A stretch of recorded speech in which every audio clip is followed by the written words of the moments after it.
नमस्कार दोस्तों और स्वागत है आपका मेरे चैनल त्रिशान एनालिस्ट में। और इस वीडियो में मैं आपको बताऊंगा कि क्यों जंप नेटवर्क्स लिमिटेड का प्राइस अक्टूबर 2020 से लगातार गिरता ही चला जा रहा है। अब आइए एक बार हम लोग जंप नेटवर्क के प्राइस को थोड़ा देख ले कि इसके प्राइस में हुआ क्या। तो अक्टूबर 2020 में इसके शेयर का प्राइस था 100 रुपए और जनवरी 2021 में आज की डेट पे इसका प्राइस है मात्र 15 रुपए। सो एक मैसिव 85% की गिरावट आई है इसके शेयर्स में। अब आइए जानने की कोशिश करते हैं कि क्या रीजन था जो इसका प्राइस इतना गिर चुका है। और उससे पहले हम एक बार इसके प्राइस चार्ट को भी देख लेते हैं। सो ये देखिए अक्टूबर 2020 में इसका प्राइस है अप्रोक्सीमेटली 100 रुपए और वहां से अभी ये गिरता चला जा रहा है और आज के डेट पे 3 जनवरी के डेट पे इसका दाम है मात्र 15 रुपए। अब जंप नेटवर्क के शेयर का प्राइस गिर रहा है, लेकिन क्यों गिर रहा है ये जानने से पहले हमें ये जानना होगा कि एक कंपनी को मल्टी बैगर बनने के लिए या उसके शेयर के प्राइस में बढ़ोतरी होने के लिए क्या कंडीशन जरूरी है। तो ये जो 5 कंडीशन है जो मैंने अभी यहाँ पे आपको दिखाया, ये बहुत ही ज़्यादा ज़रूरी है किसी भी कंपनी को अगर मल्टी बैगर बनना है तो जो पहला कंडीशन है वो है पी बाई ई रेशियो, यानी प्राइस बाय अर्न रेशियो। और प्राइस बाय अर्न रेशियो से मतलब है कि अगर कंपनी डेप्ट में है तो आपको 2.5 के पी बाई ई पे इन्वेस्ट करना चाहिए, और कंपनी अगर डेप्ट फ्री है तो 3.5 में इन्वेस्ट करना चाहिए। दूसरा है जो कि बहुत ज़्यादा इंपॉर्टेंट फैक्टर है जो कि किसी भी कंपनी को मल्टीबैगर बनाती है, वो है ग्रोथ। सो कंपनी में ग्रोथ के प्रोस्पेक्ट बहुत अच्छे होने चाहिए। कंपनी में ग्रोथ हमेशा दो तरह से आती है, या तो कंपनी एक्सपेंशन कर रही हो और या तो फिर कंपनी जो चीज़ जो प्रोडक्ट बना रही हो, प्रोडक्ट का ही जो प्राइस है वो अगर बढ़ रहा हो। तीसरा है वो है ultimate Z score. Z score से हमें क्या मिलता है, हमें मिलता है हेल्थ ऑफ द कंपनी। मतलब कि कंपनी का हेल्थ कैसा है, कहीं वो बहुत ज़्यादा रिसोर्सेज को यूटिलाइज तो नहीं कर रही है किसी प्रोडक्ट को बनाने में, या फिर कंपनी ने बहुत ज़्यादा डेप्थ तो नहीं ले लिया है। जो चौथा पॉइंट है वो है प्लेज। प्लेज का मतलब होता है हिंदी में अगर बोला जाए तो गिरवी। तो कंपनी के प्रमोटर ने कहीं कंपनी के शेयर्स को प्लेज तो नहीं कर दिया है। और अगर उस कंपनी के प्रमोटर ने कंपनी के शेयर्स को प्लेज किया है, गिरवी रखा है, तो उससे आपको हमेशा अवॉइड करना चाहिए। और पांचवा जो अंतिम कंडीशन है वो है क्रेडिट रेटिंग।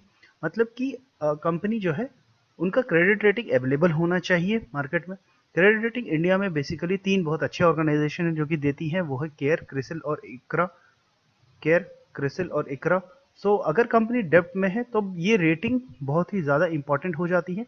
अगर डेब्ट फ्री है तो कोई ज़रूरी नहीं है कि ये रेटिंग अवेलेबल हो। तो आइए अब देखते हैं एक एक कंडीशन करके कि जंप नेटवर्क कहाँ कहाँ फेल कर रही थी और क्यों उसके शेयर का प्राइस गिरा। पहला कंडीशन जो किसी भी मल्टीबैगर स्टॉक में आपको देखना चाहिए जब भी आप इन्वेस्टमेंट करें, तो वो है P by E ratio. P by E ratio का मतलब है price by earn ratio. Price by earn ratio का मतलब है कि 1 रुपए का नेट प्रॉफिट कमाने के लिए कंपनी को कितना रुपए लग रहा है। पी बाई ई रेशियो मैं बता दूं, अगर कंपनी डेप्ट में है तो आपको हमेशा 2.5 के आसपास में उठाना चाहिए, और अगर कंपनी डेप्ट फ्री है तो आपको 3.5 के आसपास में इसे उठाना चाहिए। अब आइए देखते हैं कि जंप नेटवर्क का पीई रेशियो क्या था। जंप नेटवर्क का पीई रेशियो निकालने के लिए आपको चाहिए प्राइस और चाहिए आपको अर्निंग। प्राइस जो अक्टूबर 2020 में जो अप्रोक्सीमेटली 100 रुपए के आसपास में था, अब देखते हैं कि इसका अर्निंग क्या था। अर्निंग निकालने के लिए हम bscindia.com के साइट पे जाएंगे। यहाँ पे हम लोग टाइप करेंगे जंप नेटवर्क्स। जंप नेटवर्क्स यहाँ पे ऐसा खुल जाएगा और यहाँ पे हम जाएंगे और ये वाला एरो को प्रेस करेंगे। ये वाला एरो को प्रेस करने के बाद आपको पूरा ये क्वार्टरली ट्रेंड मिल जाएगा और यहाँ से हम ये वैल्यू उठाएंगे ईपीएस। हम लोग कैलकुलेटर खोल लेते हैं ताकि लास्ट एक साल का ईपीएस जो है वो कैलकुलेट किया जा सके। सितंबर 2020 में जो ईपीएस था वो था 0.61, इसको हम ऐड कर देंगे 0.57, और ये देखिए मार्च 2020 में इसका अर्निंग नेगेटिव में था यानी -2.22, और दिसंबर 2019 में इसका अर्निंग और नेगेटिव में था माइनस 8.32। यानी पिछले एक साल में कंपनी ने पर शेयर 9 रुपए 36 पैसे का लॉस किया है। कंपनी का प्राइस था 100 रुपए और अर्निंग था -9.36। यानी अर्निंग अगर नेगेटिव में है तो आपको तो किसी भी हालत में जंप नेटवर्क पे लगाना ही नहीं चाहिए था, क्योंकि अर्निंग ही नेगेटिव में है। मतलब कि कंपनी नेट प्रॉफिट नहीं कर रही है, बकायदा लॉस कर रही है, और कभी भी लॉस मेकिंग कंपनी में इन्वेस्टमेंट नहीं करना चाहिए। अब आइए चलते हैं हम अपने दूसरे पॉइंट की तरफ, जो कि एक मल्टीबैगर स्टॉक में बहुत ज़्यादा ज़रूरी है, जो कि है ग्रोथ। अब ग्रोथ जो है वो दो तरीके से आ सकती है, या तो कंपनी एक्सपेंशन कर रही हो और या तो फिर कंपनी जो प्रोडक्ट बना रही हो उसका प्राइस ही बढ़ जाए। अगर प्रोडक्ट जो बनाती है उसका प्राइस बढ़ जाएगा तो क्या होगा कि रेवेन्यू बढ़ेगा, और रेवेन्यू बढ़ने के कारण उनका मार्जिन बढ़ेगा, और मार्जिन बढ़ने के कारण क्या होगा, उनका प्रॉफिट भी बढ़ जाएगा। और या तो फिर कंपनी अगर एक्सपेंशन कर रही है तो भी क्या होगा, उनका वॉल्यूम बढ़ जाएगा, वॉल्यूम बढ़ने के कारण क्या होगा, उनका रेवेन्यू बढ़ेगा, और रेवेन्यू बढ़ने के कारण क्या होगा, उनका नेट प्रॉफिट जो है वो भी बढ़ जाएगा। तो आइए अब देखते हैं कि जंप नेटवर्क इस फैक्टर में किस तरह से प्ले कर रही है। और हमें क्या करना होगा, हमें फिर से bscindia.com की साइट पे जाना होगा। तो हम फिर से जंप नेटवर्क के bscindia.com के साइट पे आ गए हैं, और यहाँ पे हमें क्या करना होगा, इसका एनुअल रिपोर्ट जो है वो डाउनलोड करना होगा। तो यहाँ पे जाके हम एनुअल रिपोर्ट इसका डाउनलोड कर लेंगे।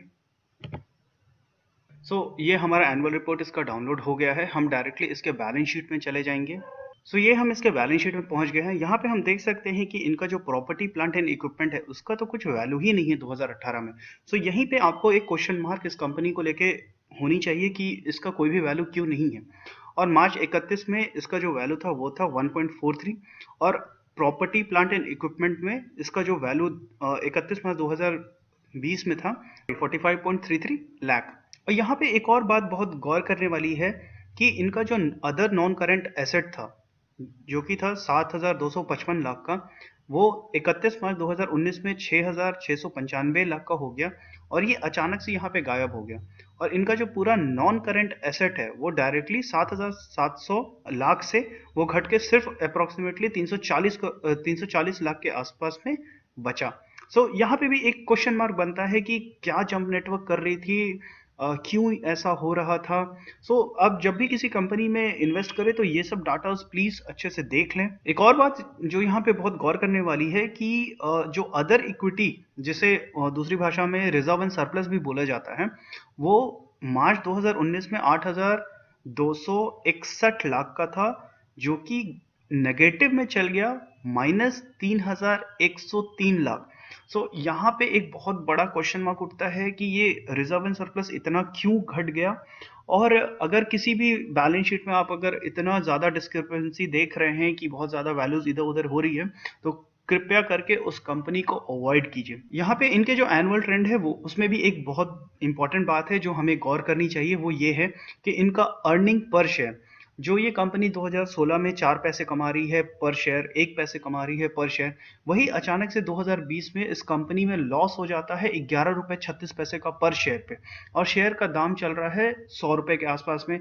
तो ये कंपनी ग्रोथ के टर्म्स में नहीं काम कर रही है, इस कंपनी में ग्रोथ नहीं हो रहा है, और इस कंपनी से हमेशा अवॉइड करना चाहिए। हम ये देखते हैं कि ग्रोथ के टर्म्स में भी जंप नेटवर्क जो है वो फेल कर रही है, और ग्रोथ के टर्म्स में भी ये कंपनी से आपको बिल्कुल ही अवॉइड करने चाहिए।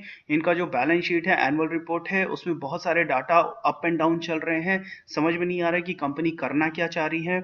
और जब भी आपको कोई कंपनी समझ में नहीं आए तो उस कंपनी से आपको अवॉइड करना चाहिए, उस कंपनी में पैसे नहीं डालने चाहिए। अब आइए आते हैं हम अपने तीसरे पॉइंट की तरफ, जो कि एक मल्टीबैगर स्टॉक होने के लिए बहुत ज़्यादा ज़रूरी है, और वो है कि कंपनी का जो हेल्थ है वो बहुत ज़्यादा अच्छा होना चाहिए। और उसके लिए हम क्या करेंगे, उसके लिए हम अल्टीमेट जेड स्कोर निकालेंगे। अब अल्टीमेट जेड स्कोर क्या है कि अल्टीमेट नाम के एक इकोनॉमिस्ट थे, जिन्होंने क्या किया कि उन्होंने बहुत सारे फैक्टर्स को लिया, और जैसे अल्टीमेट जेड स्कोर का जो फॉर्मूला है उसमें उन्होंने उसके बैलेंस शीट और प्रॉफिट लॉस स्टेटमेंट से वर्किंग कैपिटल को लिया, उसको एक फैक्टर से मल्टीप्लाई किया, उन्होंने बहुत सारे अर्निंग को एक फैक्टर से मल्टीप्लाई किया, और ये फाइनली क्या करता है कि आपको एक वैल्यू देता है, और ये वैल्यू से डिटरमाइन होता है कि कंपनी का हेल्थ कैसा है। ये जब आप पूरा बैलेंस शीट और प्रॉफिट लॉस स्टेटमेंट से ये सब वैल्यूज आप पुट करेंगे तो आपको एक वैल्यू मिलेगा, और वो वैल्यू अगर 0 से 1.8 के बीच में है तो वो डिस्ट्रेस जोन में है, कंपनी जो है उसका हेल्थ अच्छा नहीं है, कंपनी का हेल्थ बहुत पुअर है।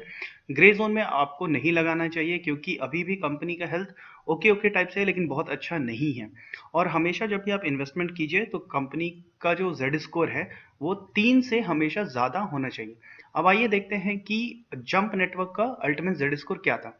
और ultimate Z score jump network के निकालने के लिए हमें फिर से इसके बैलेंस शीट में जाना होगा। ये हम फिर से अल्टीमेट जेड स्कोर निकालने के लिए कंपनी के बैलेंस शीट में पहुंच गए हैं। यहाँ से आपको बहुत सारे वैल्यूज को उठाना पड़ेगा और इसी से नीचे आपको प्रॉफिट लॉस स्टेटमेंट भी है और वहां से भी आपको बहुत सारे वैल्यूज लेने पड़ेंगे। और इन वैल्यूज को क्या करना है कि आपको ये जो शीट है ये मैंने पहले से ही एक्सेल में रेडी कर दिया है। इसका जो लिंक है वो नीचे डिस्क्रिप्शन में अवेलेबल है, आप इसको डाउनलोड करके देख सकते हैं। यहाँ पे आपको क्या करना है, सिर्फ डायरेक्टली वैल्यूज को यहाँ से उठा के पुट करना है। जैसे यहाँ पे जो इन्वेंट्री है, जैसे इन्वेंट्री 0 है, यहाँ पे भी मैंने इन्वेंट्री को यहाँ पे भी 0 कर दिया है। इस तरह से आपको हर एक वैल्यू को यहाँ से पुट करना है। ये सारा फॉर्मूला पुट है और लास्ट में आपको बहुत सारा डाटा मिलेगा, उसको आप एक बार देख लीजिए। जैसे कि यहाँ पे आपको रिटर्न ऑन इक्विटी मिल जाएगा, रिटर्न ऑन टोटल एसेट मिल जाएगा, इन्वेंट्रीज का डे मिल जाएगा, प्रॉफिट मार्जिन मिल जाएगा, यहाँ पे आपको सारे वैल्यूज मिल जाएंगे। एंड शीट 2 में इसका बहुत ही अच्छा मैंने एक ट्री टाइप का बना दिया है।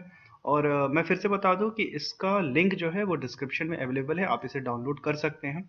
और यहाँ पे देखिए कि ultimate Z score jump network का कितना है, तो अल्टीमेट जेड स्कोर इसका सिर्फ 1.15 है। यानी जंप नेटवर्क का अल्टीमेट स्कोर सिर्फ 1.15 है, यानी वो कंपनी डिस्ट्रेस जोन में है, हेल्थ है वो बहुत ज़्यादा खराब है। इस कंपनी में अल्टीमेट जेड स्कोर के हिसाब से ये कंपनी फेल करती है और आपको इस कंपनी को हमेशा अवॉइड करना चाहिए। अब आइए हम चलते हैं अपने चौथे पॉइंट की तरफ जो हमें किसी भी मल्टीबैगर स्टॉक में देखना चाहिए, और वो चौथा पॉइंट है कि कंपनी के शेयर प्लेज है या नहीं है, मतलब कहीं कंपनी के प्रमोटर ने कंपनी के शेयर्स को कहीं गिरवी तो नहीं रखा है। और इसको देखने के लिए हमें फिर से bseindia.com के साइट पे जाना होगा। ये हम bseindia.com की साइट पे पहुंच गए हैं और यहाँ पे आपको क्या करना है, यहाँ पे इस जगह पे आपको टाइप करना है जंप नेटवर्क, और जंप नेटवर्क टाइप करने पे ये जंप नेटवर्क का पेज खुल जाएगा। और पेज खुलने के बाद आपको यहाँ जाना है शेयर होल्डिंग पैटर्न में, और यहाँ पे शेयर होल्डिंग पैटर्न में हम ये देख सकते हैं कि promoter pledge holding in crore, तो ये 0 है। इसका मतलब ये है कि जंप नेटवर्क ने के प्रमोटर ने अपने शेयर्स को प्लेज नहीं किया था, तो इस कंडीशन में ये कंपनी जो है वो सेटिस्फाई करती। अब आइए आते हैं हम अपना पांचवा और अंतिम पॉइंट की तरफ, जो कि किसी भी मल्टीबैगर स्टॉक में होना चाहिए। तो उनका क्रेडिट रेटिंग बहुत ही अच्छा होना चाहिए। क्रेडिट रेटिंग के लिए हमें क्या करना होगा, हमें जाना होगा screener.com के साइट पे। ये हम screener.com की साइट पे पहुंच गए हैं और यहाँ हमको डालना होगा जंप नेटवर्क्स। ये खुलते ही यहाँ पे आपको जाना होगा इधर डॉक्यूमेंट्स में आपको अगर क्रेडिट रेटिंग अवेलेबल होगा तो वो यहाँ पे अवेलेबल रहता है, लेकिन आप देख सकते हैं कि जंप नेटवर्क का कोई भी क्रेडिट रेटिंग अवेलेबल नहीं है। अगर क्रेडिट रेटिंग अवेलेबल नहीं है तो ये एक बहुत ही बड़ा क्वेश्चन मार्क बनाती है कि क्रेडिट रेटिंग, इतने बड़ा लोन होने के बावजूद क्रेडिट रेटिंग अवेलेबल नहीं है, और आपको इस तरह की कंपनी से हमेशा अवॉइड करना चाहिए। आइए एक बार हम लोग सब कुछ समराइज कर ले जंप नेटवर्क का इन पांचों पॉइंट को लेके। तो P/E रेशियो के हिसाब से आपको नहीं लगाना चाहिए था, क्योंकि अर्निंग जो है वो नेगेटिव में था, ग्रोथ के कोई चांसेस नहीं थे, इसके रिजर्व एंड सरप्लस नेगेटिव में चले गए थे, और एनुअल रिपोर्ट में भी जो एनुअल प्रॉफिट लॉस स्टेटमेंट था वो भी नेगेटिव में बहुत ज़्यादा था। जेड स्कोर 1.18 के आसपास में था, जो कि फिजिबल नहीं है लगाने के लिए। प्लेजिंग, कंपनी ने के प्रमोटर ने कोई भी शेयर प्लेज नहीं किया था, तो इस क्राइटेरिया में कंपनी सेटिस्फाई करती है, और क्रेडिट रेटिंग भी अवेलेबल नहीं था। तो यानी इन पांचों पॉइंट में से 4 पॉइंट के हिसाब से आपको कंपनी में इन्वेस्ट नहीं करना चाहिए था। तो मैं बता दूं कि किसी भी स्टॉक को मल्टीबैगर बनने के लिए ये पांचों पॉइंट बहुत ही ज़्यादा इंपॉर्टेंट है। और लास्ट टाइम जब ये पांचों पॉइंट कोई कंपनी सेटिस्फाई की थी, तो मैंने एक रिसर्च करके निकाला था, वो कंपनी थी IOLCP। इस कंपनी का वीडियो मैंने एक बनाया था जिसका लिंक डिस्क्रिप्शन में अवेलेबल है, और इसका वीडियो जब मैंने बनाया था तो नवंबर 2019 में इसका प्राइस था 190 रुपये में, और जून 20 में इसका प्राइस हो गया था 800 रुपीज़। ये सिस्टम काफ़ी कारगर है। और अगर आपको जानना है कि कौन सी ऐसी कंपनी है जो राइट नाउ इन पांचों कंडीशंस को सेटिस्फाई कर रही है, तो आप हमें कॉल कर सकते हैं या व्हाट्सएप कर सकते हैं, और हमारा नंबर है 6296528091। और हमारा वीडियो कैसा लगा ये प्लीज़ हमें कमेंट बॉक्स में बताइए, और हमारे चैनल को लाइक कीजिए, शेयर कीजिए, सब्सक्राइब कीजिए। Thank you.